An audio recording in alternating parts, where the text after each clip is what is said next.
కృష్ణ లీలలు, కృష్ణ తత్వం గురించి, అలాగే భగవద్గీత, భాగవతం గురించి మనలో చాలా మందికి చాలా సందేహాలు ఉన్నాయి. ఆ సందేహాలను నివృత్తి చేయడానికి ఈరోజు మనకి ఇస్కాన్ టెంపుల్ నుంచి ప్రణవానంద ప్రభుజీ మన దగ్గర ఉన్నారు. వారిని అడిగి ఆ సందేహాలు అన్ని మనం నివృత్తి చేసుకుందాం. హరే కృష్ణ గురుజీ. హరే కృష్ణ. మీ మధురమైన గాత్రంతో తెలుగు వాళ్ళందరికీ ఎంతో చేరువారు. వివిధ మాధ్యమాల ద్వారా ప్రవచనాలు కానీ, గీతలో కృష్ణుడు బోధించిన ఎంతో మంచి విషయాలు మా అందరికీ చెప్తున్నారు. దాంతోపాటుగా చాలామందికి కొన్ని క్వశ్చన్లు ఇంకా ఉండిపోయినాయి. మొదటగా ఏంటంటే, నాకు కూడా మొన్నటి వరకు ఒక డౌట్ ఉంది, ఇప్పుడు తీరిపోయింది. కాకపోతే చాలామందికి ఇంకా తెలియాల్సి ఉంది.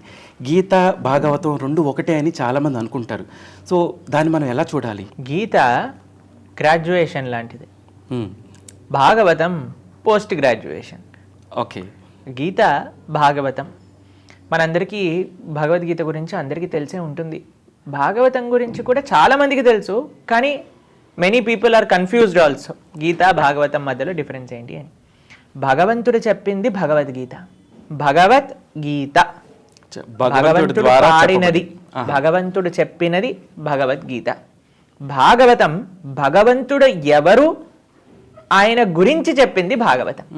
భగవంతుడు చెప్పింది భగవద్గీత అయితే భగవంతుడు గురించే చెప్పేది భాగవతం అనమాట. నిగమకల్ప తరోర్ గలితం ఫలం సుఖముఖాదమృత ద్రవ సంయుతం పిబత భాగవతం రసమాలయం ముహురహో రసిక భువి బావుక అని అంటారు. శాస్త్రాలు మనం చూస్తాం కదండి, మనకి ఇందాక మాట్లాడుకున్నట్టుగా ఎన్నో శాస్త్రాలు ఉన్నాయండి అని మనం అనుకుంటాం, కన్ఫ్యూజ్ అయిపోతుంటాం. అన్ని శాస్త్రాల యొక్క సారాంశం, ఇప్పుడు అన్ని శాస్త్రాలను ఒక చెట్టుగా అనుకోండి. చెట్టుకు ఒక కాయ కాసిందనుకోండి, ఆ కాయ పండైందనుకోండి, ఆ చెట్టులో ఉండే సారం, ఆ తీపిదనం మొత్తం కూడా ఆ పండులోకి వస్తుంది. నిగమకల్ప తరోర్ గలితం. శాస్త్రం ఏం చెప్తుంది అని అంటే, వేదాలన్నింటినీ కూడా, నిగమాలన్నింటినీ కూడా ఒక చెట్టులా అనుకుంటే, ఆ చెట్టుకి సారభూతంగా ఆ కాసిన ఆ పండు ఏదైతే ఉందో అది శ్రీమద్ భాగవతం. నార్మల్ పండు కాదండి. మీరు ఎప్పుడైనా చిలక కోరికిన మామిడి పండుని చూసారా? చిలక కోరికిన జామకాయని తిన్నారా? అది మోస్ట్ స్వీటెస్ట్ అన్నమాట. అన్ని పండ్లోనూ బాగున్నదాన్ని ఎంచుకుంటుంది. అందుకోసం సుఖముఖాద్ అమృత ద్రవ సంయుతం. కేవలం సారభూతమైన అద్భుతమైన తత్వం భాగవతం చెప్పట్లేదు, ఎంతో స్వీట్గా చెప్తుంది అనమాట. శుకదేవ మహర్షి అద్భుతమైన భాగవతాన్ని మనకి ఇచ్చారు. ఎందుకు అని అంటే, మీకు విషయం తెలుసా, ఒక ఆనందం అట ఆధ్యాత్మిక జగత్తులో అంటే వైకుంఠంలో కూడా దొరకదట ఇలాంటి ఆనందం, ఎక్స్క్లూజివ్ ఫర్ భూలోకం. ఏంటి అని అంటే భాగవతం వినటం, భాగవతం చదువుకో. క్రమకల్ప తరోర్ గలితం ఫలం సుఖముఖాద్ అమృత ద్రవ సంయుతం పిబత భాగవతం. భాగవతాన్ని ఏం చేయాలట తెలుసా అండి, మనం త్రాగాలట. మీకు ఎవరైనా చాలా ఎండాకాలంలో మ్యాంగో మిల్క్ షేక్ తెచ్చిచ్చారనుకోండి, ఎలా ఉంటుంది మీకు? చెప్పలేని ఆనందం, ఎక్కడో స్వర్గలోకంలో ఉన్నట్టు ఉంటుంది. అలా ఉంటుందట భాగవతం. మనం కష్టపడాల్సిన అవసరం లేదు. తాగటంలో ఏముందండి, మామిడికాయ తినాలి, మామిడి పండు తినాలి అంటే తొక్క తీసి దాన్ని కట్ చేసి దాని లోపల ఉండే ఇది తీసేసి దాన్ని మళ్ళీ జ్యూస్ చేసుకోవాలి. కానీ ఇది రెడీమేడ్గా మనకు అందించేస్తున్నారు శుక మహర్షి. కేవలం ఆ శుక మహర్షి ఇచ్చిన భాగవతాన్ని అలానే మనం త్రాగేసేయాలి అని చెప్తారనమాట. కాబట్టి భువి బావుక, ఈ ప్రపంచంలో ఉండే అన్నింటికంటే గొప్ప ఆనందం భాగవతం. భగవంతుడు చెప్పింది గీత, భగవంతుడు గురించి చెప్పేది భాగవతం. ఇది ఈ రెండు పుస్తకాలలో ఉండే తేడా. సో భగవద్గీతలో చూస్తే మనకి భగవంతుడు మనకి ఎన్నో విషయాలు చెప్పారు. కాకపోతే చాలా మంది చెప్తారు ఏంటంటే, భగవద్గీత మనకి అహింసా ధర్మం బోధిస్తుంది అంటారు. అయితే ఇక్కడ కురుక్షేత్ర యుద్ధంలో కృష్ణుడు దగ్గరుండి కౌరవుల సంహారం కానీ, లేకపోతే పాండవుల వాళ్ళ పిల్లల్ని కానీ దగ్గరుండి చంపించాడని చెప్పి ఒకటి అంటుంటారు. దాన్ని మనం ఎలా అర్థం చేసుకోవాలి? ఫస్ట్ అహింస అంటే ఏంటో అర్థం చేసుకోవాలి. అహింస అనంటే ఎవరిని హింస పెట్టుట కాదు. ఎవరైతే హింస పెడుతున్నారో వాడిని తీసేయటం కూడా అహింసనే. అది ఇంకా పెద్ద అహింస నిజంగా చెప్పాలి అని అంటే. ఇప్పుడు దుర్యోధనుని కానీ ఇప్పుడు చూడండి, ఒక అంత నిండు సభలో ఒక స్త్రీని అవమానం చేసిన రాజు పాలిస్తూ ఉంటే వాడు ఇంకా ఏం చేయగలుగుతాడు? ద్రౌపది వస్త్రాభరణం. ఇంకా ఎంతమందిని ఆయన ఇబ్బంది పెట్టగలుగుతారు? ఎంతమందిని అనవసరంగా ఒక సొంత తోబుట్టువులకే మీరు ఒక 5 ఊళ్ళు ఇవ్వండిరా అని అంటే ఇవ్వని వాడు ప్రజలకి ఏం క్షేమం చేస్తాడు? కాబట్టి కృష్ణుడు ఏం చేస్తాడు అంటే, వీళ్ళు ఒక్కొక్కళ్ళతో మనం యుద్ధం చేసి వాళ్ళతో టైంపాస్ చేయకూడదు. మనం చూడండి, ఇప్పుడు ఈ ప్రదేశాన్ని ఊడ్చాలి అనుకుంటే ఏం చేస్తాం? మొత్తం ఒక దగ్గర తీసుకెళ్ళి ఒకసారి చాత పెట్టి పడేస్తాం అనమాట. అలా కురుక్షేత్ర యుద్ధంలో మొత్తం అధర్మం ఎక్కడ ఉందో అదంతా ఒక పార్టీ కింద తయారు చేశాడు. డీటాక్స్ మొత్తం ధర్మం అంతా కూడా ఒక వైపు చేసేసాడు, మొత్తం ఆ ధర్మాన్ని తీసేశాడు. ఎందుకంటే కృష్ణుడు చెప్పే యదా యదా హి ధర్మస్య గ్లానిర్భవతి భారత, ఎక్కడెక్కడైతే ధర్మం క్షీణిస్తుందో అక్కడ వచ్చి ధర్మాన్ని పునఃస్థాపన చేస్తారు. అది అన్నిటికంటే పెద్ద అహింస. అహింస అంటే ఏ ప్రాణిని ఇబ్బంది పెట్టబోవటం కాదండి. కొంతమంది some people have a weird notion of what అహింస ఈజ్. మన వరకు వచ్చేసరికి ది లీస్ట్ పాసిబుల్ హింస, లీస్ట్ పాసిబుల్. చాలామంది మనం అనుకుంటాం, అరే అహింస మన జీవితంలో ఎలా మనం ఇన్కల్కేట్ చేసుకోవాలి ప్రిన్సిపల్స్ ఆఫ్ అహింస అని అంటే, ఎంతైతే మనం నాన్ వైలెంట్గా ఉంటామో వాయిలెన్స్ని పంపించే వాళ్ళు మా శ్రీల ప్రభుపాదులు వారు ఇస్కాన్ సంస్థాపకాచార్యులు ఒక ఆయన దగ్గరికి వెళ్ళారనమాట. ఒక ఆయన దగ్గరికి వెళ్ళి ఆయన శిష్యురాలతో నడుస్తూ ఉన్నారనమాట. ఆయన అన్నారు, అసలు మనం అహింస చేయకూడదు, కృష్ణుడు చేసింది తప్పు అని అన్నారనమాట. కురుక్షేత్ర యుద్ధం చేయించకూడదు అని. అప్పుడు ఈయన అన్నారు, ఇప్పుడు ఒక విషయం మిమ్మల్ని అడగాలనుకుంటున్నాను. మీరందరూ ఇప్పుడు మీకు అంతా శిష్యులు ఉన్నారు కదా, ఆడవాళ్ళు కూడా ఉన్నారు కదా, ఎవరైనా ఒక దుండగుడు వచ్చి మీ ఆడ శిష్యులలో ఒకరు చేయి పట్టుకొని బలవంతంగా లాక్కెళ్ళిపోతే మీరు ఏం చేస్తారు? ఆయన ఆపుతారా? ఆయనను కొడతారా? ఆయన శిక్షిస్తారా? ఆయన ఆపడానికి ప్రయత్నం చేస్తారా? లేదా ఆయన దెబ్బ తగులుతుంది అని మీరు ఏం చేయరా అని అంటే, ఆ గురువుగారు ఏమన్నారు తెలుసా? ఆయన వేసిన ట్రాప్లో ఆయన పడిపోయారు కదండి. ఆయన అన్నారు, నేనేం చేయను అన్నారు. అందరూ ఆ ఫీమేల్ డిసైపుల్స్ అందరూ వదిలేసి వెళ్ళిపోయారనమాట. మా గురువు గారు మమ్మల్ని కాపాడట, ఆయన అహింస పట్టుకొని, కాబట్టి మేము వెళ్ళిపోతున్నామని వెళ్ళిపోయారు వాళ్ళు అక్కడి నుంచి. కాబట్టి ఇప్పుడు మీరు ఏం చేయమంటారు? ఎవరైతే స్త్రీలను అవమానం చేస్తున్నారో, ఎవరైతే మిగతా జనాలందరినీ హింసిస్తున్నారో అటువంటి వాళ్ళని శిక్షించాలా, లేదా అహింస పేరుతో వాళ్ళందరినీ క్షమించేసి వాళ్ళు విచ్చలతనంగా వాళ్ళు తిరగనివ్వమంటారా? కాపాడాలి కదా. కాబట్టి కాపాడడానికి మార్గం ఏంటి అని అంటే, అది కృష్ణుడు is not a non-tolerant God. He gave many chances to them. He himself went. కృష్ణుడు స్వయంగా వెళ్ళి దూతగా, పాండవ దూతగా వెళ్ళి ఆయన అడిగారనమాట, అయ్యా మనం సంజాయిషి చేసుకుందాం అన్నా సరే వాళ్ళు వినలేదు. The last thing which Krishna had to do was war. కాబట్టి హీ గేవ్ ఎన్నో ఛాన్సెస్ ఇచ్చారు, కానీ వాళ్ళు వినడానికి రెడీగా లేరు. ఇప్పుడు చెప్పండి, మన తెలుగులో సామెత ఉంటుంది కదా, ఏం సామెత? మంచిగా చెప్తే వినవాడికి దెబ్బలు పడాల్సిందే. అంతే, అదే నోటితో వినకపోతే చేత్తో చెప్పాలంటారు. కాబట్టి మనం that was the last thing which Krishna could do, and that is the best thing. Because ఆయన చేసిన ఆ కురుక్షేత్ర యుద్ధంలో ఎవరెవరికైతే ఆ అధర్మ ప్రవృత్తి ఉందో, ఎవరెవరైతే ఈ ప్రపంచానికి హాని చేసే ప్రవృత్తి కలిగిన వాళ్ళు ఉన్నారో వాళ్ళందరినీ కూడా ఆయన నాశనం చేశారు. సో దీన్నే మనం కృష్ణతత్వం అని చూసుకోవచ్చండి. కృష్ణుడు అవతారం స్వీకరించడానికే పవిత్రానాయ సాధూనాం వినాశాయ చ దుష్కృతాం, ఎక్కడైతే అధర్మం ఉందో దాన్ని నాశనం చేయడానికే స్వామి అవతరించారు. కాబట్టి కృష్ణతత్వం పరిపూర్ణమైన అవతారం. కృష్ణతత్వం భక్తుల్ని కాపాడటం, దుష్టుల్ని శిక్షించటం, ధర్మస్థాపన చేయటం. అది ఏ అవతారమైనా సరే, ఏ అవతారం అయినా కూడా మనకి ఆఖరణ మనకి వచ్చేది ఏంటంటే ధర్మ సంరక్షణ, ధర్మస్థాపనకై అవతారాలు వస్తాయి. ఇంకొకటి కూడా చెప్తుంటారు, ఇప్పుడు కృష్ణ లీలల గురించి మనం మాట్లాడుకుంటే కృష్ణుడికి 16,000 మంది భార్యలు ఉన్నారు. మనం 2-3 చేసుకుంటే పక్కన వాళ్ళు ఎందుకు తప్పుపడతారని ఒక మూర్ఖ వాదన ఒకటి ఈ మధ్య ఎక్కువగా మనకి ఈ సోషల్ మీడియాలో జరుగుతుంది. సో దానికి మనం ఎలా సమాధానం చెప్పుకోవాలి? కృష్ణుడికి 16,000 మంది భార్యలు లేరు. కృష్ణుడికి 16,108 మంది భార్యలు ఉన్నారు. కానీ ఎవరు కూడా డైవర్స్ కేసు ఫైల్ చేయలేదు ఆయన పైన. ఎవరు కూడా అత్తగారింటికి వెళ్ళి, అమ్మ మీ కృష్ణుడు బాగా చూసుకోవట్లేదు, ఆయన మమ్మల్ని తక్కువ చేస్తున్నారు, వాళ్ళకి ఎక్కువ చేస్తున్నారు అని చెప్పలేదు. ఇలా మాట్లాడే వాళ్ళు ఎవరు కూడా వాళ్ళకి 16,000 మందిని భార్యలను చూపించడానికి కృష్ణుడికి ఏం డబ్బులు ట్రాన్స్ఫర్ చేయట్లేదు. కాబట్టి nobody should have a problem with Krishna having 16,108 wives. ఇప్పుడు భగవత్ తత్వం నిరూపిస్తుందన్నమాట. ఇప్పుడు అసలు కృష్ణుడు 16,000 మందిని ఎందుకు వివాహం చేసుకోవాల్సి వచ్చిందో కూడా మనం ఆలోచించాలి. నరకాసురుడు అనే అసురుడు తన దగ్గర 16,100 మంది రాకుమార్తెలని చెరసాలలో బంధించి పెట్టుకున్నాడు అనమాట.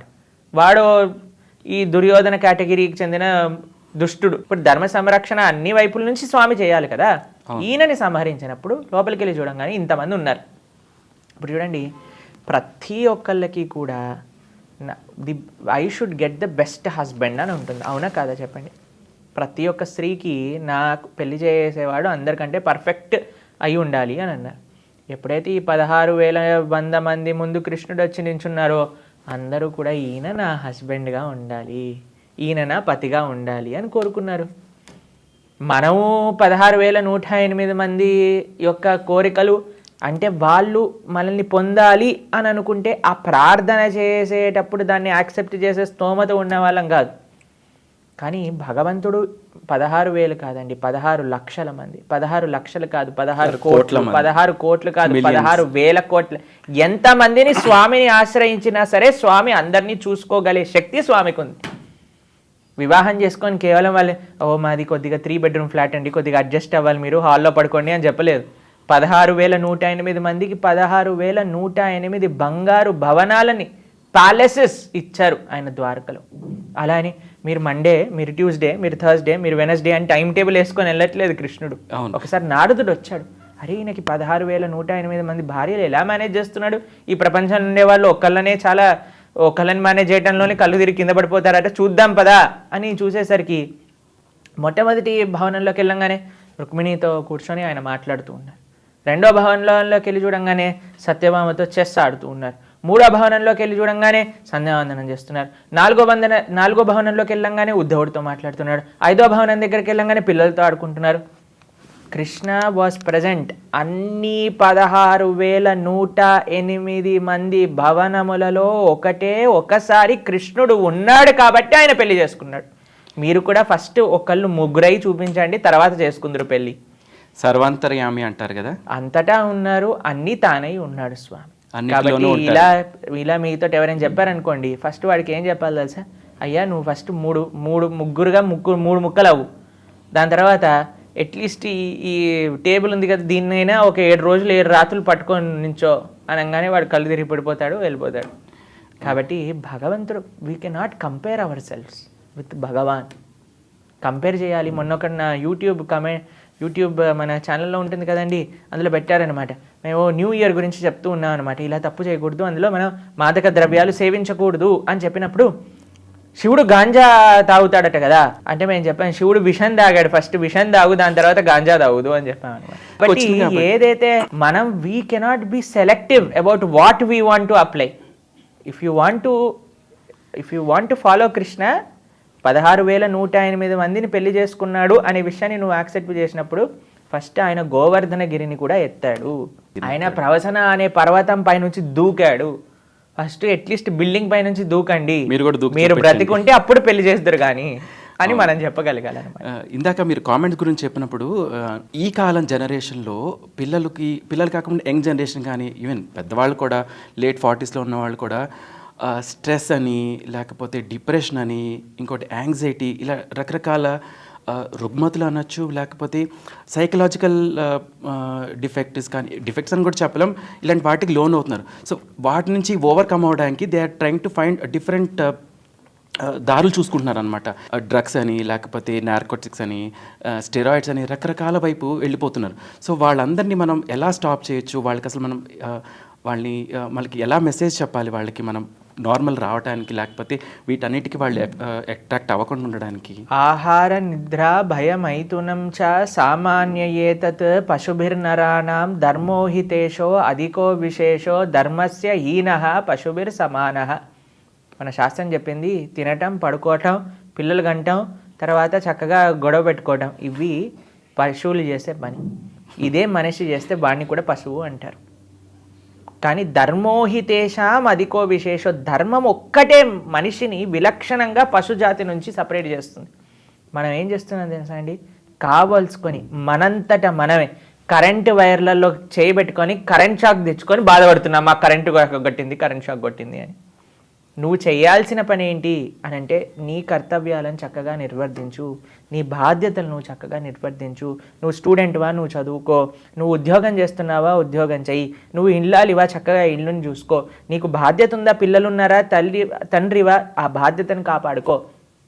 మనం ఏం చేస్తున్నామంటే ఈ విషయాలన్నింటినీ పక్కన పెట్టి what we should not venture in to, వాటిని మనం మెల్లమెల్లగా వెళ్ళి కరెంటు బోర్డులో చేయబెట్టినట్టుగా వేలుపెడుతున్నాం. కరెంట్ బోర్డులో చేయి పెట్టినప్పుడు చెయ్యి కాలుతుంది, కరెంటు షాక్ కొడుతుంది, కొట్టాక బాధపడితే ఎలా? కాబట్టి ఎందుకండి ఈ డిప్రెషన్? అసలు ఎందుకు వస్తుందో అసలు మేము ఇంతకుముందు బాధపడే వాళ్ళం అనమాట. అయ్యో వీళ్ళందరినీ డిప్రెషన్ నుంచి ఎలా బయటికి తీసుకురావాలి ఏంటి అని. సరే అని when we started talking to the youth, what is the reason of depression? మీకు ఒక ఎగ్జాంపుల్ చెప్తాను. నాకు ఒకరు ఫోన్ చేశారు, ప్రభుజీ మీతో అర్జెంటుగా ఎలాగైనా సరే మాట్లాడాలి. I was so busy that day. అయినా సరే నేను అనుకున్న పర్లే ఏదో ఒక హెల్ప్ చేయొచ్చు కదా అని ఫోన్ ఎత్తా. మాట్లాడితే, ప్రభుజీ నేను చావాలనుకుంటున్నాను. నేనన్నా ఏమైందిరా, ఎందుకు చావాలనుకుంటున్నాను, ఏం కష్టం వచ్చింది అని అంటే, నేను 3 ఏళ్ల నుంచి ఒక అమ్మాయిని లవ్ చేస్తున్నానండి, కానీ నో అని చెప్పి వెళ్ళిపోయింది. అన్న మీరు ఏం చదువుకుంటున్నారు అని అంటే, నేను 2nd ఇయర్ ఇంజనీరింగ్లో ఉన్నాను.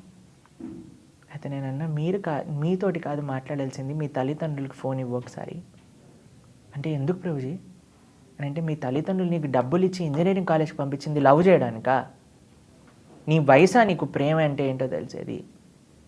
ప్రభు నేను ఒక్క మాట అనగానే నన్ను వదిలేసింది. అసలు నీకు ఏం అర్హత ఉంది ఆవిడనే మాట అనడానికి? She's not your wife, she's not anybody. వైఫ్ని కూడా అనకూడదు. అసలు అనవసరమైన విషయాలను తెచ్చుకొని పెట్టుకొని అనవసరమైన పనులు చేస్తూ అనవసరమైన విషయాలకి నీకు ఇదైపోయింది, నేను డిప్రెషన్లో ఉన్నానంటే ఎవడు కాపాడగలుగుతాడు అటువంటి వాళ్ళని? నిన్న మీ మదర్ ఫాదర్కి ఫోన్ ఇవ్వు అని అంటే, లేదు ప్రభు వాళ్ళతో మాట్లాడకండి, మీరు ఏం చెప్పాలనుకున్నా నాతోటే చెప్పండి. This is not the age. మనకి వాట్ వీఆర్ తల్లిదండ్రులు కూడా ఎంత తప్పు చేస్తున్నారంటే, చిన్న చిన్న పిల్లలకి అక్కర్లేని సీరియళ్ళు, అక్కర్లేని సినిమాలు, అక్కర్లేని షికార్లు ఇవన్నీ చేసి వాళ్ళకి వెన్ ఎవ్రీథింగ్ ఈజ్ నెగిటివ్. చిన్నప్పటి నుంచి నీ బుర్రలో కేవలం నెగిటివిటీ ఉంటే పెద్దగయ్యాక ఆ నెగిటివ్ ఆలోచనలే వస్తాయి. Whatever you put inside that will only come out. Good in, good out, bad in, bad out. This is the principle. ఇలాగే మనం ఇప్పుడు తల్లిదండ్రుల నుంచి మాట్లాడినప్పుడు మిగతా మన రిలీజన్లో చూస్తే చిన్నప్పటి నుంచే వాళ్ళకి 3 ఏళ్ల సంవత్సరం నుంచి 4 ఏళ్ల నుంచి ఖురాన్ అని బైబిల్స్ కానీ ప్రాక్టీస్ చేపిస్తారు. కానీ మన హిందూ ధర్మంలో ఎంతమంది పేరెంట్స్ మన ధర్మం బోధిస్తున్నారు పిల్లలకి? మన వాళ్ళకి అవసరం లేదు కదండి కదా. ధర్మం ఏంటంటే అసలు మనకి ధర్మం ఏం చేస్తుంది? మనకి ధర్మం గురించి మనకు అవసరం లేదు. ఏదైనా గుళ్ళో ఏదైనా ఇది చేస్తే మనకి ఏదైనా వస్తుందా అంటే అప్పుడు మనం వెళ్తాం. హిందువులు అంటే ఏంటండి, వాళ్ళు భగవంతుడితో బిజినెస్ చేసేవాళ్ళు. వాళ్ళకి ధర్మంతో అవసరం లేదు, దైవంతో అవసరం లేదు, సేవతో అవసరం లేదు. ఆయన అక్కడ ఉన్నాడు, నేను ఇక్కడ ఉన్నా, నాకు ఏదైనా కావాలంటే ఆయన దగ్గరికి ATM మెషిన్ లాగా వెళ్తే ఆయన డబ్బులు ఇవ్వాలి, లేదా కోరికలు తీర్చాలి, అంతవరకు మాత్రమే. కాబట్టి ఇలాంటి హిందువులు ఉన్నంత వరకు సమాజం బాగుపడదు. వీళ్ళు అసలు హిందువులు కాదు, పేరుకు మాత్రమే, ఫామ్లో రాసుకోవడానికి మాత్రమే హిందూ అని కాలంలో రాసుకోవడం. కాబట్టి నిజమైన సనాతన సాంప్రదాయానికి చెందిన వాళ్ళు సవై పుంసాం పరోధర్మో యతో భక్తిర్ అధోక్షజయ హైతుకి అప్రతిహత యయాత్మ సుప్రసీదతే. శివాజీ మహారాజ్ లాంటి వాళ్ళు హిందువులు అని చెప్పుకోవాలి. జీవితాన్ని మొత్తం ధర్మం కోసం సమర్పణ చేసిన వాళ్ళు. తల్లిదండ్రులకి they are least interested in taking care of their children in ఆధ్యాత్మిక way. Not everybody, but as maximum majority. పిల్లలకి ధర్మం గురించి చెప్పాలని, భగవంతుడి గురించి చెప్పాలని, ధార్మికంగా పెంచాలి అని ఆ స్పృహ కలగట్లేదు కదా. ఫస్ట్ వాళ్ళకి తెలుస్తే కదా. ఎందుకంటే న్యూ ఇయర్లో వెళ్ళి పార్టీ చేసుకోవాలి, సెలబ్రేషన్ చేసుకోవాలన్నంత రంది పండగలకు కానీ లేకపోతే ఏదైనా పర్వదినాల్లో ఒక మంచి పని చేయాలి, లేకపోతే పలానాది చదువుకోవాలని ఎవరు చెప్పరు. ఏం చేస్తాం? వాట్ ఈస్ ద సొల్యూషన్ కదా. న్యూ ఇయర్ వస్తుందంటే మనం ఒక వారం 10 రోజుల నుంచి ఎక్కడికి వెళ్ళి పార్టీ చేసుకోవాలి, లేకపోతే ఏ బేకరీకి వెళ్ళి కేక్ ఆర్డర్ చేసుకోవాలి అని ఇన్ని చూస్తారు. కానీ పండగలు వచ్చినప్పుడు మనం పండగకి ఏం చేసుకోవాలి ఇవన్నీ ఆలోచించాలి. పండగలకు కూడా ఆలోచిస్తారు, పండగలు అయిపోయాక ఆలోచించారు, అది పెద్ద ప్రాబ్లం. కానీ భగవద్ ధర్మం, భగవద్భక్తి అని అంటే it's not about festivals only. ఇది ఎప్పటికీ ఉండాలి. ఇందాక మేము ఒక విషయం గురించి ప్రస్తావన చేస్తున్నాం ఒకళ్ళతో. మా గురువు గారు 1971 సంవత్సరంలో అయోధ్య వెళ్ళినప్పుడు అక్కడ ఉండే సాధువులు అక్కడ అఖండ రామనామ సంకీర్తన చేస్తున్నారనమాట. ఎందుకోసము అని అంటే రాముడి యొక్క ఆలయంలో రాముడు పునఃప్రవేశం జరగాలి, అక్కడ రాముడికి ఆయన జన్మభూమిలో ఒక అద్భుతమైన మందిరం నెలకొల్పాలి అని. ఎప్పటి వరకు అని అంటే వాళ్ళు ప్రాణాలు పోయేంత వరకు వాళ్ళు అక్కడే కూర్చొని మేము రామనామం చెప్తాము అని సంకల్పం చేసుకున్నారు. అప్పటి నుంచి ఆ సంకల్పం నడుస్తుంది. వాళ్ళు ఒక పాంప్లెట్ ఇచ్చారనమాట మా గురువు గారికి 1971లో. ఆయన అప్పటి నుంచి ఇప్పటి వరకు ఆ పాంప్లెట్ని జాగ్రత్తగా పెట్టుకున్నారు. మొన్న భక్తులందరికీ చూపించారనమాట. ఎంతమంది మొన్న మేము కొన్ని వీడియోస్ చూసాం అనమాట. రామజన్మభూమికై ఆ సంఘటనలో పాల్గొన్న వాళ్ళకి మనకి తెలుసు జగద్గురు రామభద్రాచార్య స్వామివారు ఆయనకి నేత్రములు లేవు, అయినా సరే ఎంత సంకల్పంతో ఆయన సుప్రీంకోర్టుకి వెళ్ళి ప్రమాణాలు చూపించి రాముడి యొక్క ఆలయం కట్టించడానికి. ఎందుకంటే వీళ్ళందరికీ ఏమన్నా రాముడు ఆలయం కడితే రాముడు ఏమైనా కల్లిస్తా అన్నాడు ఆయనకి. ఆయన సాక్ష్యమే కీలకమైందని కూడా చెప్పారు సుప్రీంకోర్టు. రాముడిని ఏమన్నా నేత్రములు కావాలని ఆయన ఇదంతా చేశాడా? మనకి ఏమొద్దు, సెల్ఫ్ లెస్ డివోషనల్ సర్వీస్. ఈరోజు ప్రొద్దున మేము 6 గంటలకి మేము మాట్లాడతాం అనమాట భక్తులతో ఒక క్లాస్. అందులో చెప్తున్నాం, వృత్రాసురుడు అని భాగవతంలో ఒక రాక్షసుడు అండి. ఆయన ఏమడుగుతాడు భగవంతుడికి, నచ సర్వభౌమం నపారమేష్టిం నయోగ సిద్ధిం అపునర్భవం వా. ఆయన అంటాడు, నాకు ఎటువంటి యోగ సిద్ధులు అవసరం లేదు, నాకు ఎటువంటి పెద్ద పెద్ద పదవులు అవసరం లేదు, నాకు మోక్షం కూడా వద్దు, కేవలం నీ సేవ మాత్రమే కావాలి. దాసానుదాసో తవ పాదైక మూలం అని అడుగుతాడు. ఎటువంటి తత్వం గీతా భాగవతాలు మనకు నేర్పించేది. అన్నిటికంటే పెద్ద ప్రాబ్లం ఈ హిందూ సమాజంలో ఏంటి అని అంటే, మనం we do not want to be educated in our philosophy. మన గీతా భాగవత రామాయణాదులు మనకి వద్దు. స్పిరిచువల్ ఎడ్యుకేషన్ లేదు అనుకోవచ్చా? ఉన్నా యాక్సెస్ చేయలేకపోతున్నారు. దాన్ని మనం ఎలా మనం జనాల్లోకి తీసుకెళ్ళాలి? మీరు చేస్తున్న పని ఇదే. ఇలాంటి మంచి కార్యక్రమాలు ఎక్కడైతే జనాలకి మంచి చెప్తున్నారో అలాంటి మంచి చెప్పే కార్యక్రమాలు ఎక్కువ అవ్వాలి. కేవలం everything should not be about cinema, politics and life. అందుకే మేము ఈ విషయాన్ని ఈ శ్లోకాన్ని ప్రస్తావన చేసాం. ఆహార నిద్ర భయమైతునం చ సామాన్య ఏతత్ పశుభిర్నరాణ. అరే నువ్వు పడుకోవాలి బాగుందా అంటే పోలార్ బేర్ నీకంటే బాగా పడుకుంటుంది, 6 నెలలు నిద్రపోతుంది. మనిషి కంటే చాలా గొప్పది. మనిషే పాపం రాత్రిపూట ప్రొద్దు నుంచి రాత్రి పనిచేసి నిద్ర పట్టక మాత్రలు మింగుతున్న వాళ్ళు ఇంతమంది ఉన్నారు. ఇన్సోమానిక్ అంటారు ఇప్పుడు కొత్తగా వచ్చింది. డిప్రెషన్ మీరు అన్నారు కదా, స్ట్రెస్, డిప్రెషన్, ఈ రోగాలన్నీ చిన్న చిన్న స్కూల్కి వెళ్ళే పిల్లలకు కూడా డిప్రెషన్ ఉంటుంది ఈ రోజు. అదే అదే మరి సీరియల్ చూస్తే డిప్రెషన్ రాక ఇంకేం వస్తుందండి? మాకు ఎప్పుడు చిన్నప్పుడు డిప్రెషన్ రాలేదు, ఎందుకంటే మేము చెత్త సీరియల్ ఎప్పుడు చూడలేదు కాబట్టి. ఒక 10 ఏళ్ల ముందు డిప్రెషన్ అనే వర్డ్ ఎప్పుడు వినలేదు. మీరు విన్నారా? మెంటల్ హెల్త్ అనే వర్డ్ విన్నారా మీరు? లేదు. మరి ఇప్పుడు ఎందుకు వచ్చాయండి? ఇప్పుడు మెజారిటీ ఆఫ్ మెడికల్ ఫీల్డ్లో హై లెవెల్ ఏదైతే ఉందంటే ఈ మెంటల్ హెల్త్ గురించి ఎక్కువ టాపిక్స్ ఉన్నాయి కదా. మెంటల్ వాళ్ళు తీసిన సినిమాలు, సీరియళ్ళు చూస్తే మనకి మళ్ళీ మెంటల్ హెల్త్ కేర్కే వెళ్ళాల్సి వస్తుంది. దీని నుంచి బయటకు రావాలంటే మనం ఏం చేయాలి అంటే, గీత ద్వారా మనం ఎలా తీసుకురాగలుగుతాం? ఫస్ట్ పేరెంట్స్ నేర్చుకోవాలి గీత, టీచర్లు నేర్చుకోవాలి గీత, పిల్లలకి చెప్పాలి గీత, పిల్లలకి చెప్పాలి రామాయణం, పెద్దలు వినాలి రామాయణం. అన్నిటికంటే అన్ఫార్చునేట్ సిచ్యువేషన్ ఏంటో తెలుసా అండి, ఒక పెద్ద ఆవిడ ఒక పిల్లలకి గైడ్ చేస్తున్న విషయం నాకు ఇంకొకళ్ళు వచ్చి చెప్పారనమాట. ప్రభుజీ సీతమ్మ తల్లి రాముడి కంటే పెద్దదట, కాబట్టి ఒకళ్ళు ఎవరో ఇద్దరు ప్రేమించుకుంటూ ఉంటే ఏం పర్వాలేదు, సీతమ్మ తల్లి కూడా రాముడి కంటే పెద్దదే, కాబట్టి మీరు ఇద్దరు కానివ్వండి అని ఒక పెద్ద ఆవిడ వీళ్ళకి ఒక సజెషన్ని ఇచ్చిందట. అది నాకు వినంగానే ఎంత బాధేసింది అని అంటే, చాలా బాధపడ్డాను అన్నమాట. అయ్యో రామచంద్రమూర్తి రామో విగ్రహవాన్ ధర్మ, అటువంటి సీతాయాశ్చరితం మహత్, రామాయణం వీళ్ళందరూ తెలుసుకోకుండా మనకి తెలిసేవి కూడా అండి ఇలాంటి అక్కర్లేని చెత్త విషయాలు తెలుసుకుంటున్నారు. దాంతో పాటే రాముడు మీరు అన్నారు కదా కృష్ణుడికి 16,000 భార్యలని ఎక్కడి నుంచి తెలిసింది వీళ్ళకి? అదే కదా, భాగవతం మాధ్యమంలో తెలిసినప్పుడు కృష్ణుడు ఎందుకు పెళ్లి చేసుకున్నాడు, కృష్ణుడి యొక్క తత్వం ఏంటో తెలియాలి కదా.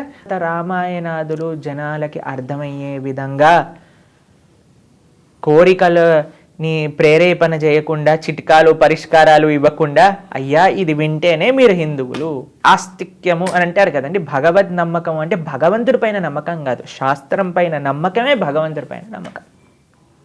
కాబట్టి ఫస్ట్ పేరెంట్స్ మారాలి, టీచర్స్ మారాలి. మన సమాజంలో అన్ని వర్గాలు మారినప్పుడే మన పిల్లలు, వచ్చే భవిష్యత్ పిల్లలు చాలా మంచి వాళ్ళండి. నిన్నే మేము ఒక కిడ్స్ క్లాస్, ప్రతి వారం మేము కిడ్స్ క్లాస్ తీసుకుంటాం అనమాట. మా దగ్గరకు వచ్చే పిల్లలు ఎంత బాగా రాసుకుంటారంటే, పెద్దలు కూడా రాసుకోరు. మేము చెప్పే ప్రతి పాయింట్ని నోట్బుక్లో నోట్ డౌన్ చేసుకుంటారు.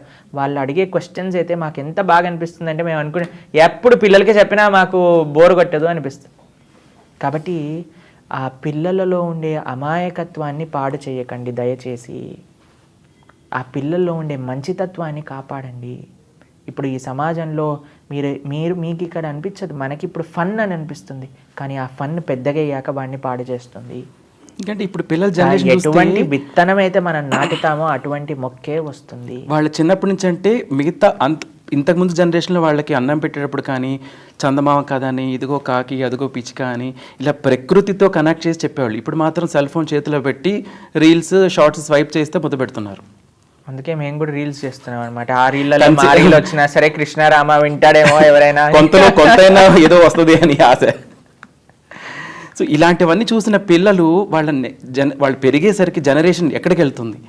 దాంతోపాటుగా మళ్ళా మన హిందువులే అన్య మతాల వైపు ఎక్కువ ఆకర్షింపబడుతున్నారు. ఇప్పుడు టాపిక్ కూడా అదే వస్తుంది, కన్వర్షన్స్ అని రకరకాల రిలీజన్లోకి వెళ్ళిపోతున్నారు. వాళ్ళని మనం ఎలా వెనక్కి తీసుకురాగలం? అంటే మనలో లేనిదేంటి, అక్కడ ఉన్నదేంటి? ఒక విధంగా అండి, ఇలాంటి వాళ్ళు వెళ్ళిపోతేనే మంచిది అనిపిస్తుంది కొన్నిసార్లు. ఎందుకంటే వాళ్ళకి ఏం అవసరం లేదు, వాళ్ళకి అక్కడ ఉన్న ఏం అవసరం లేదండి. నా కోరికలు తీరవాలి, ఒక పనివాడు కావాలి వాళ్ళకి. బేసికల్గా దేవుడు వద్దు. అంటే వాళ్ళు ఇక్కడ ఏం చూడలేకపోతున్నారు, అక్కడ వాళ్ళకి ఏం కనిపిస్తుంది? అదే చెప్తున్నాను కదా, వాళ్ళకి పనివాడు కావాలి, దేవుడు వద్దు. మన దగ్గర దేవుడు ఉన్నాడు కాబట్టి వాళ్ళకి అవసరం లేదు. దేవుడు అంటే ఏం చేస్తాడండి? మనం అడిగింది ఇచ్చేవాడు దేవుడు కాదు.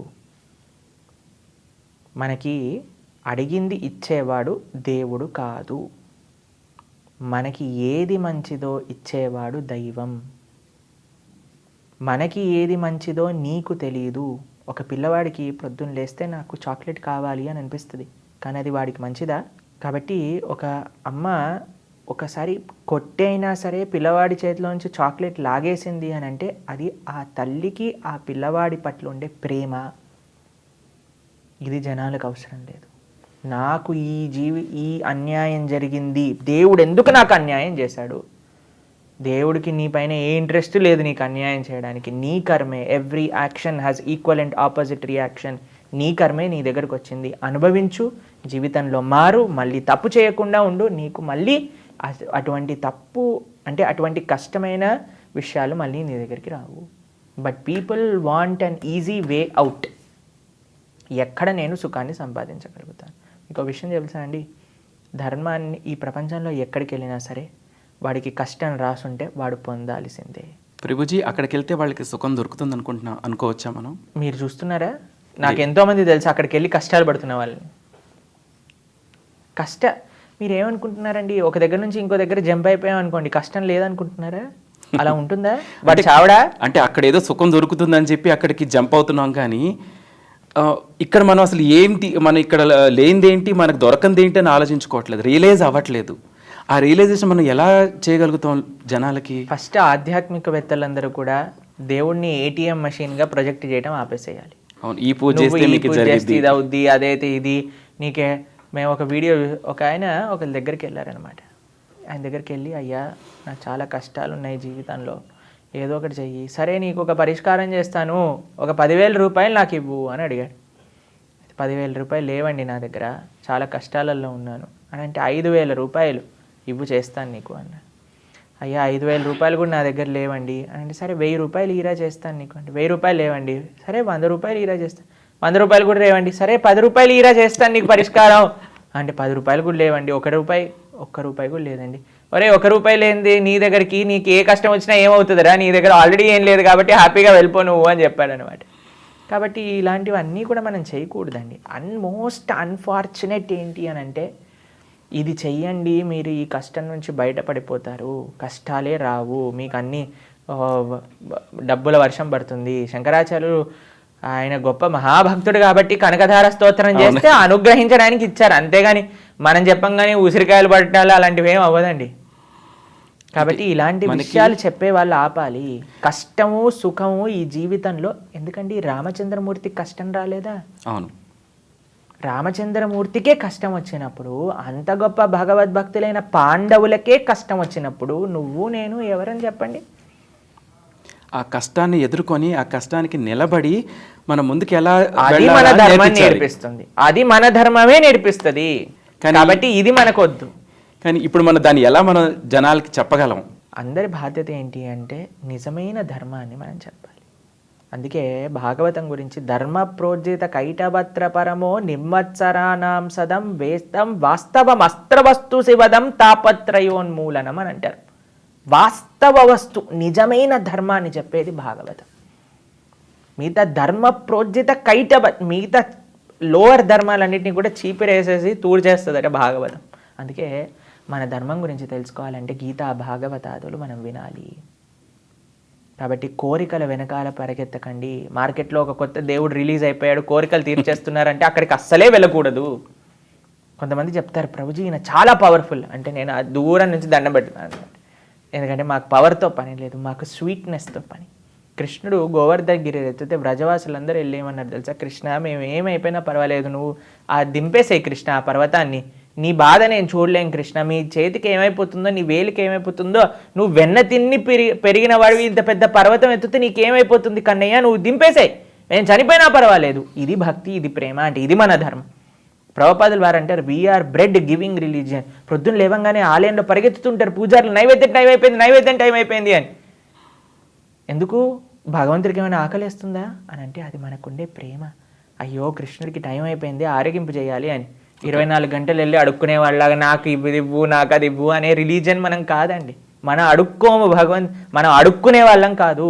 మనం దేవుడికి కూడా కూర్చోబెట్టి ఏయ్ తిను అని తినిపించే వాళ్ళం అనమాట. అది భక్తి యొక్క శక్తి. ప్రేమతో చెప్తాం. ప్రేమ అన్నిటికంటే గొప్పది. ప్రేమ పుమార్తో మహాన్. అటువంటి ప్రేమ మీకు పొందాలి అని అంటే మా సనాతన ధర్మం మీకు ఆఫర్ చేస్తుంది. దానికంటే ఏవో చీప్ చైనా ప్రోడక్ట్స్ కావాలి అని అంటే you can go where ever. Prabhuji ఇందాక మనం మాట్లాడుకున్నట్టుగా తల్లిదండ్రులు పిల్లలకి ఏమి నేర్పించాలి, దాంతోపాటుగా వాళ్ళకి చెప్పాల్సిన బుద్ధులు కానీ, లేకపోతే ఈ మధ్య పిల్లలు కొంతమంది కంప్లైంట్ చేస్తున్నారు, స్కూల్లో టీచర్ కొట్టిందనో లేకపోతే ప్రిన్సిపల్ ఏదో అన్నంగానే పలోమని పేరెంట్స్ అందరూ వెళ్ళిపోయి టీచర్ల మీద కంప్లైంట్ పెట్టడం, కేసులు వేయటం, ఇలా రకరకాలు అవుతుంది. దీని నుంచి పిల్లలకి మనం ఏం నేర్పిస్తున్నాం అండ్ టీచర్స్ కూడా ఎంతవరకు ఎంత బాధ్యత ఉంటుంది పిల్లల వాళ్ళకి ఎడ్యుకేషన్ ఇవ్వటం కానీ, లేకపోతే మోరల్ వాల్యూస్ కానీ, మొరాలిటీస్ చెప్పడంలో? చాణక్యుడు చెప్పిన మాటని చెప్తానండి. లాలయేత్ పంచవర్షాన్ని దశవర్షాన్ని తాడయేత్ ప్రాప్తవత్ షోడశే వర్షే పుత్ర మిత్రవత్ ఆచరేత్. చాణక్యుడు చెప్పిన విషయం. 5 సంవత్సరాల వరకు ప్రాప్తవత్ పంచవర్షాన్ని 5 సంవత్సరాలు వచ్చేంత వరకు గారాబం చేయాలంటే పిల్లల్ని. తాడయేత్ దశవర్షాన్ని 10 సంవత్సరాలు, నెక్స్ట్ 10 సంవత్సరాలు కర్ర పట్టుకొని చేతిలో పట్టుకొని కూర్చోవాలట. కర్ర పట్టుకొని బెల్ట్ పట్టుకొని కూర్చోమని చెప్పట్లేదండి, కానీ క్రమశిక్షణ. ఎక్కడ తప్పు చేస్తే ఇది తప్పు, ఫోన్ వద్దు అని అంటే వద్దు, ఇంతే సమయం 10 నిమిషాలు నీకు ఇస్తా అంటే 10 నిమిషాలే ఇస్తాను. దానికి తల్లిదండ్రులు కూడా నిగ్రహం పాటించాలండి. ఫస్ట్ తల్లిదండ్రులు ఆపేయాలి. మేము ఒక ప్రవచనంలో ఒక ఫ్యామిలీతో మాట్లాడుతున్నాం అనమాట, ఏదో ఫోన్ గురించి చెప్తున్నాం అనమాట. ఫోన్ని సెల్ ఫోన్ అని అంటారు. మీరు జైల్లో ఉండే లాకప్లను కూడా సెల్ అంటారు. అయితే మేము చెప్తున్నాం అనమాట, సెల్ అది ఎలా అయితే మనల్ని బంధిస్తుందో ఇది కూడా అలానే బంధిస్తుంది అనగానే వాళ్ళ అమ్మగారు అన్నారు, ప్రభుజీ మా డాక్టర్కి చెప్పండి ప్రభు, ఎప్పుడు చూడు ఫోన్లోనే ఉంటుంది, ఎప్పుడు చూడు ఇన్స్టాగ్రామ్ అంటుంది అని అంటే మేమేమీ మాట్లాడలేదు. ఆ డాక్టర్ వైపు తిరిగామంతే. ప్రభుజీ నేను ఇన్స్టాగ్రామ్ యూజ్ చేసింది నేర్చుకుందే మా అమ్మ దగ్గర నుంచి అని అంది. ఇంకా నేనేం మాట్లాడతానండి, నేను టాపిక్ డైవర్ట్ చేసేసాను మెల్లగా అనమాట. కాబట్టి తల్లిదండ్రులు ఎలా ఉంటే పిల్లలు ఎలా ఉంటారు? మా కాలేజ్ మేము ఇంజనీరింగ్ చదువుతున్నప్పుడు మా కాలేజ్లో ఒకడు ఉండేవాడు అనమాట. వాడికి చెప్పావు రే నీకు ఇంకా 19 సంవత్సరాలు రా, నువ్వు సిగరెట్ తాగితే ఏమవుతుంది అని అంటే, మా నాన్న 10 సంవత్సరాలు ఉన్నప్పుడు స్టార్ట్ చేశాడు, నేను 19కి స్టార్ట్ చేశాను, ఆల్రెడీ 9 years లేట్ అయింది నాది. ఇప్పుడు వాడికి ఏం చెప్తామండి? కాబట్టి తల్లిదండ్రులు దేన్నైతే ఆచరిస్తారో పిల్లలు దాన్ని చూసి మారుతారనమాట. చాలామంది అంటారు ప్రభుజీ మేము చెప్పే మాటలు వినట్లేదు పిల్లలు. మీరు చెప్పే మాటలు పిల్లలు వినరు, మీరు ఏమి పాటిస్తున్నారో దాన్ని చూసి వాళ్ళు ప్రవర్తిస్తారు, అబ్జర్వ్ చేస్తారు పెద్దవాళ్ళు. కాబట్టి మన చాణక్యుడి యొక్క నీతి ప్రకారంగా 5 సంవత్సరాల వరకు వాళ్ళ కొద్దిగా గారాబం. ఆ సమయంలో 5 వర్షాలంటే ఇప్పుడు ఏంటండి, చిన్నపిల్లలు ఇలా పాకుతున్న పిల్లలు కూడా రీల్స్ తిప్పుతున్నారు. ఇప్పుడు అసలు ఏడుస్తుంటే ఫోన్ చేతిలో పెట్టేస్తున్నారు. కాబట్టి ఇప్పుడు ఇంకా తక్కువ చేసేయండి, ఒక 1 year వరకు అనుకోండి, అప్పటి వరకే లాలేదు. దాని తర్వాత తాడేయైతే పట్టుకోవాలి. తాడేయైతే అంటే కొట్టడం కాదండి, క్రమశిక్షణ. మనం చేసే తప్పేంటో తెలుసా అండి, 15-16 వచ్చేంత వరకు వాడిని పూర్తిగా గారాబం చేసేస్తాము. 16 తర్వాత వాడు మన మాట వినడు. అప్పుడు వాడిని పట్టుకొని నిన్ను ఆ కౌన్సిలింగ్కి తీసుకెళ్తా, నిన్ను ఇక్కడ తీసుకెళ్తా, అది ఇది అంటారు. అవన్నీ పనికిరావు. కానీ చాణక్యుడు ఎంత మెచ్యూర్గా చెప్పారు చూడండి. దశవర్షాన్ని తాడయ్యేత్ 10 సంవత్సరాలు క్రమశిక్షణ ఇచ్చాక ప్రాప్తవత్ షోడశే వర్షే అంటే 16 సంవత్సరాలు టీనేజ్లోకి వెళ్ళాక, టీనేజ్ అంటే ఏంటండి, ప్రపంచంలో ఉండేంత జ్ఞానం ఆ దగ్గర నుంచే వచ్చింది, నేనే అందరికంటే తెలివివంతుడు అని అనుకుంటారు. ఆ ఎక్స్పీరియన్స్ మాకు కూడా ఉంది కాబట్టి చెప్పగలుగుతున్నాం మీకు. కాబట్టి ఆ ఏజ్ అలాంటిది అనమాట. నాకు మించిన జ్ఞాని ఈ ప్రపంచంలో లేడు అని అనిపిస్తుంది. నాకంతా తెలుసు, నేను ఏం చేసినా. అప్పుడు మనం ఏం చేయాలి అంటే చాణక్యుడు చెప్తాడు, పుత్ర మిత్రవత్ ఆచరేత్. అప్పుడు ఫ్రెండ్గా చూడు నీ పిల్లవాడిని లేదా కూతుర్ని. కానీ మనం 16 వరకు గారాబం చేసి 16న కర్ర పట్టుకుంటున్నాం అనమాట. That is wrong. కాబట్టి we need not make a very big hue and cry about teachers beating. ఇప్పుడు క్రమశిక్షణ పిల్లలు ఎలా తయారయ్యారండి, బాప్రే. అసలు ఒక్కొక్కరిని చూస్తే అసలు వామ్మో ఎలా భరిస్తున్నారు టీచర్లు అనిపిస్తుంది. మా టీచర్లు మాతో మాట్లాడతారు అప్పుడప్పుడు, వాళ్ళు అదే చెప్తారు, వామ్మో మీరే అనుకుంటే మీకంటే మిమ్మల్ని మించిపోయారు ఈ జనరేషన్ పిల్లలు అని అంటారనమాట. కాబట్టి మాకు చిన్నప్పుడు మా టీచర్లు ఇయ్యని పనిష్మెంట్ లేదు, కొట్టని ఏరియా లేదనమాట. కానీ ఎందుకు అని అంటే టీచర్ని చూసి భయపడి క్రమశిక్షణలో వచ్చేవాళ్ళం. కానీ ఇప్పుడు రూల్స్ చెప్తూనే కొట్టద్దు అని. But we have to find our own ways how to make them disciplined. Discipline అనేది అవసరం, గారాబం చేయకూడదు అవసరానికి మించి. అంతేకాకుండా ఇప్పుడు సోషల్ మీడియాలో చూస్తున్న వాళ్ళు మీరు ఇందాక చెప్పినట్టుగా టీవీ సీరియల్ కానీ అవి ఇవి చూసి వాళ్ళు ఎక్కువ ఏమంటారు ఇన్స్పైర్ అవుతున్నారని చెప్పుకోవాలా, లేకపోతే దాని నుంచి వాళ్ళు బ్రహ్మాండంగా ఇన్స్పైర్ అవుతున్నారు. ఏ విధంగా తెలియదు. ఒక చిన్న పిల్లవాడిని అడిగి, అమ్మా నువ్వు పెద్దగయ్యాక ఏం చేస్తావు తల్లి అంటే, పెద్దగయ్యాక నేను పెళ్లి చేసుకుంటాను అని అంది. బాగానే ఉంది, పెళ్ళిగయ్యాక పెళ్లి చేసుకోవచ్చు, ఏం పర్వాలేదు దాంట్లో. పెళ్లి చేసుకున్నాక ఏం చేస్తావు అంటే, అత్తగారింటికి వెళ్తాను. సరే ఇక్కడికి బాగానే ఉంది, అత్తగారింటికి వెళ్ళాలి కదా. అంత అత్తగారింటికి వెళ్ళి ఏం చేస్తావు అంటే, అత్తగారిని చంపేస్తా అని అంది. ఈ ఇన్స్పిరేషన్ వచ్చేది సీరియల్ చూడటం వల్ల. కాబట్టి అత్తగారు కోడళ్ళు తోటి కోడళ్ళు వీళ్ళందరూ కొట్లాడుకోవటం ప్రొద్దు నుంచి రాత్రి చూసారనుకోండి, ప్రశాంతమైన జీవితంలో కూడా కొట్లాటలు వస్తాయి. అలాగే కార్టూన్స్లో కూడా ఎక్కువ హింస ప్రేరేపించే కార్టూన్స్ ఎక్కువ షూటింగ్ అని కొట్టడం రేసింగ్, వాడు ఇలా పడా వాడు ఇలా పడా. వాళ్ళు అవి చూసి పక్క పిల్లల మీద కానీ లేకపోతే కొంచెం పెద్ద అయినాక మిగతా వాళ్ళ సమాజం మీద ఆ ఎఫెక్ట్ బాగా ఎక్కువైపోతుంది. ఎంతమంది పేరెంట్స్ ఆలోచిస్తూ ఉంటారు ఈ రోజుల్లో పిల్లలకి మంచివి చూపించాలి, ఏమన్నా మెసేజ్ ఓరియంటెడ్ చూపించాలి, వాళ్ళు పెరిగి పెద్దవాళ్ళు అయినాక ఇవి వాళ్ళు ఫాలో అవ్వాలని ఎంతమంది పేరెంట్స్ ఆలోచిస్తారు. సరే అది పక్కన పెడితే మనం ఆ పేరెంట్స్ని ఎలా మనం గైడ్ చేయాలి, లేకపోతే మన దేశం ఎక్కడికి వెళ్తుందంటారు. అది కాబట్టి అవసరం మనందరం పని చేయాలి టుగెదర్. ఆధ్యాత్మికవేత్తలు, media, television, movie industry, government, teachers, ప్రతి ఒక్కళ్ళు చెయ్యి వేయండి, మన దేశాన్ని మనం కాపాడుకోలేము. Everybody we should have an integrated approach.